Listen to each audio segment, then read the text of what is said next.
général Moussa général. Fall bi Fallou man j'interpelle l'État du Sénégal directement le régime de Diomaye et de Ousmane Sonko il faut que ñu dem seeti Barthélémy Diallo lu mu wax bu fekkee dëgg la parce que il a donné des révélations. Defaan nag bu la ñu def ay non film dama ne horreur. bu fekkee Non, nekkuñu si dama ay ne film bu fekkee lu mu wax dëgg la ci Ah. la commission le comité d'organisation de ces Jeux olympiques là bu fekkee Barthélémy Diallo lu mu wax dëgg la dama ne il faut que ñu dem càmbar loolu. non nekkuñu si ay film bu fekkee lu mu wax dëgg la l'État du Sénégal doit refuser ça parce que mënuñu la jox un budget de 80 milliards ba pare nga ne doo transformer le gouvernement même doit refuser ça foofu lay interpeller directement le président de la République. Alors, c'est clair. mais man waxuma ci ay waxu politique voilà.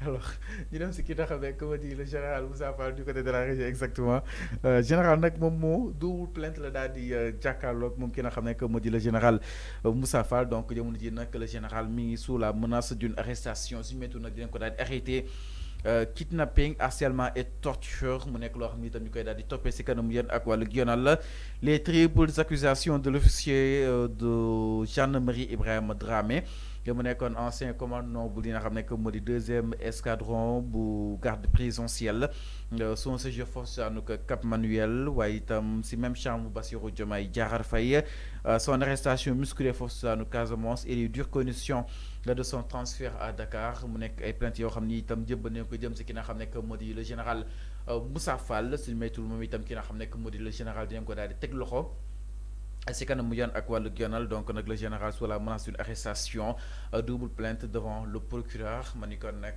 général ñu ko yóbbu si kanam li nga xam ne moo di yoon ak wàllu ko yoonal boobu ba tey le procureur peut-être du ñàkk itam ne daal di war a mën a addu jëmale si boobu di li nga xam ne moo di miir alors avant la situation aussi de ki nga xam ne moo di général Moussa Fall reste de plus en plus inquiétante ñett plainte mu daal di koy jot si kanamu yoon ak wàllu yoon ak afan. Oui, mais loolu mooy wane ni que le grade de général ne te fait pas de toi quelqu'un qui n'est pas justiciable.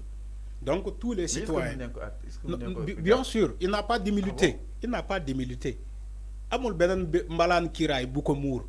C'est un grade général grade la président moo la koy takkal jeex na Macky Sall moo lay takkal moo ko takkal grade de général keneen ak jeex na.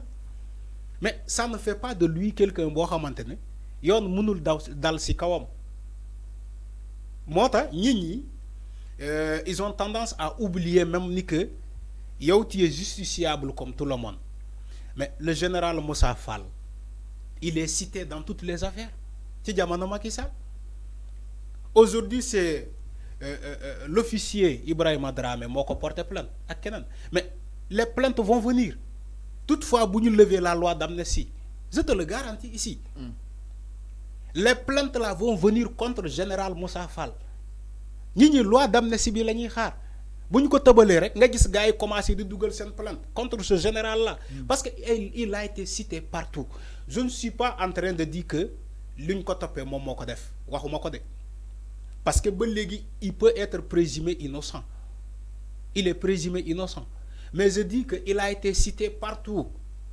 Général Moussa Fall, Général Moussa Fall, Général Moussa Fall même, m'a recruté Jérôme Bandiaki. On a entendu toutes ces choses-là ici. Général Moussa Fall m'a employé Jérôme Bandiaki, Général Moussa Fall, Jérôme Bandiaki, boyom la won, moko don, comment?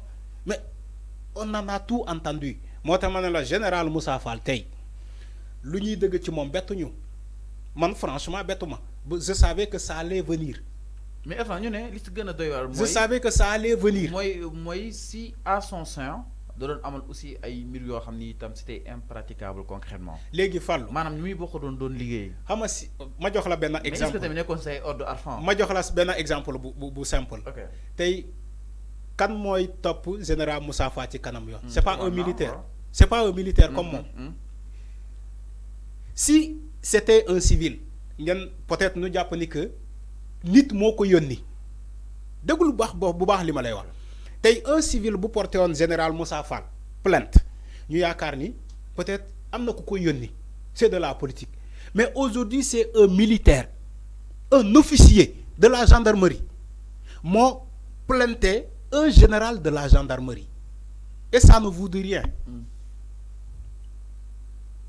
à Fallou, un officier de gendarmerie m'a planté un général de la gendarmerie. Et ça ne dit rien aux gens. Mais nous, war nañu xalaat. Ñi dañoo wara xalaat. Pourquoi cet officier-là, ce officier-là a porté plainte un général te ñu bokk même corps gendarmerie lan moo ko waral parce que officier boobu dafa jàpp ni que général Moussa Fall lu mu fi nekkee woon baaxul parce que ñoom xamante nañu moom officier boobu balaa ñu koy tëj kaso moom mu ngi ak ñoom il était au niveau de la gendarmerie biir gendarmerie di gis tout ce qui se passait au niveau de la gendarmerie te jamono Moussa Fall ba ñu yóbbu officier bu yóbbu ko kaso militaire boobu parce que dañoo jàpp ni que dafa doon joxe ay information dafa doon faral Ousmane Sonko dañoo doon liggéey ak Ousmane Sonko donc moment boobu général Moussa Fall bu amee ay quelques doutes ci yow ni que yow peut-être tu travailles avec Pastef wala da nga am ay xarit Pastef wala da nga sant Dramé nga dëkk au sud wala da nga sant Diédhiou wala da nga sant Koli wala da nga sant Sambou ces assonances là qui sont particulièrement oui bien sûr des noms casamançais ñu dàq la wala ñu tëj la ah bon oui mais bien sûr ci jamono Macky Sall ñoom ñoo loolu amoon na fi mais Fulbert Sambou et Didier Badji, ils sont tous de la Casamance. Il y a une vérité crue. Bon, les gens ne le disent pas. C'est ça la réalité. Localité, je vais le dire ici. Que ça soit général, comment dirais-je, que ça soit Mom Dramé Bini, que ça soit Fulbert Sambou, que ça soit Didier Badji, que ça soit François Mankabo, ils appartiennent tous dans une même localité, la Casamance. Ils sont tous des Casamancés. Mais Macky Sall, c'est général Moussa Fall avec Macky Sall. Ils sont allés jusqu'à Ziguinchor pour arrêter des gens là-bas. Qui est l'affaire de Ousmane Sonko, soit disant que Ousmane Sonko l'a que de poursuivre à Ziguinchor. Ils ont déployé un cantonnement à Ziguinchor. Parce que nous voulons extrader Ousmane Sonko de force de Ziguinchor à Dakar pour nous juger que l'affaire Adji Sarr. Par force. Ils ont voulu le faire. C'est mon général Moussa Fall. Mais c'est ça la réalité. Si le passé te rattrape, il faut l'accepter. Comment pas, c'est moi qui rattrape. Mais c'est le passé qui lui rattrape. Moi, je de rattraper mon général Moussa Fall. Cette plainte, avant, mais bien sûr, il est justiciable comme tout le monde. Amul ben mbalane ki ray bu ko mour mom général Moussa Fall ben grade la am grade général bu togné ken du ko yobou kasso. Je te pose la question. Général bu togné nit mënu ko porter plainte. Mais lolu yone Sénégal moko wa. On est dans un état de droit. Que ça soit général Moussa Fall, que ça soit général Sambou, que ça soit général Yag, que ça soit général Alfred Gomis, voilà Alfred Diallo. Mais général la. Tay bu togné nit amna nit koku amna sañ-sañ porter ko plainte comme on l'a fait avec ce général là. Général bo xamantene son nom revient dans toute l'affaire des manifestations. Toute l'affaire là. Bo demee déglu ce général là ngay déglu général Moussa Fall ak Antoine Diop général Moussa Fall Félix Antoine Diop ñooñu kese ngay dégg Jérôme Bandiaki général Moussa Fall Jérôme Bandiaki général Moussa Fall ñooñu kese ngay dégg ci cette affaire là. Aujourd'hui quand on lui porte plainte c'est une suite logique te ki ko porte plainte c'est pas n'importe qui, c'est un officier de la gendarmerie. C'est très grave. C'est très grave que des militaires entre eux, des gendarmes entre eux, se portent plainte. Donc c'est une affaire très intéressante que le procureur de la République doit tenir au sérieux, prendre avec au sérieux.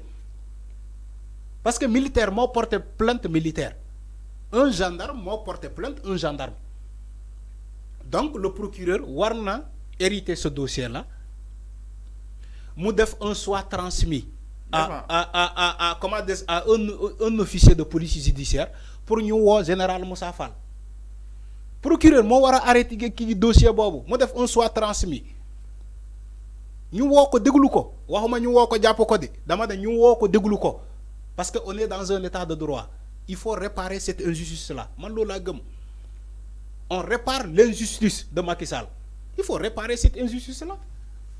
mais jàppoon dina doon lu 10 exactement Arfan woo ki nga xam ne que moo di général Moussa Fall. mais diisul général Moussa Fall il est comme tout le monde il est un citoyen comme toi et il n'est pas au-dessus des lois. Il n'est pas au-dessus des textes. C'est vrai qu'il est général, mais général là, grade-le. Grade-le. C'est vrai que grade, on respecte beaucoup ce grade-là, mais si on est nit koko amna sañ-sañ tay porter ko plainte parce que on est dans un état de droit. Amna wala amul. Mais c'est ça. Aujourd'hui, on parle même d'extrader Macky Sall qui était président, le chef suprême des armées. Nous ne pouvons pas juger à base d'une haute cour de justice. À ce moment général.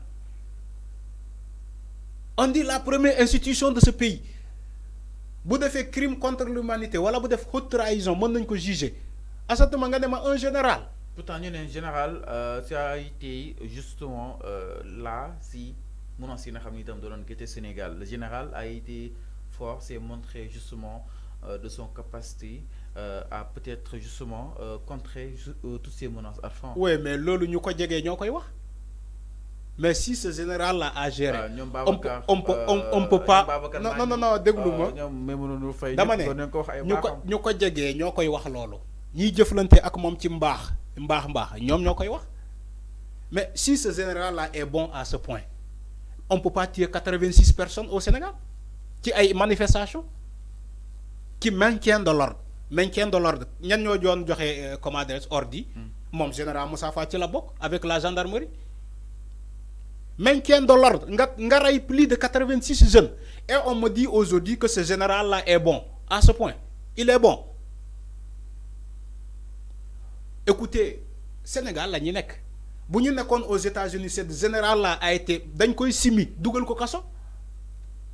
Ci jamono Macky Sall même la lay wax. Amul enquête amul dara. Dama né rien ne bu ñu nekkoon dans un pays sérieux dit que ni li wax général lépp moo nekk ci ginnaaw rien ne te le garantit. Dama ne il a coordonné cette coordination de la gendarmerie c'est lui qui donnait les ordres venaient de qui même si moom dafa am ay supérieurs moom mais un ordre manifestement illégal on l'exécute pas.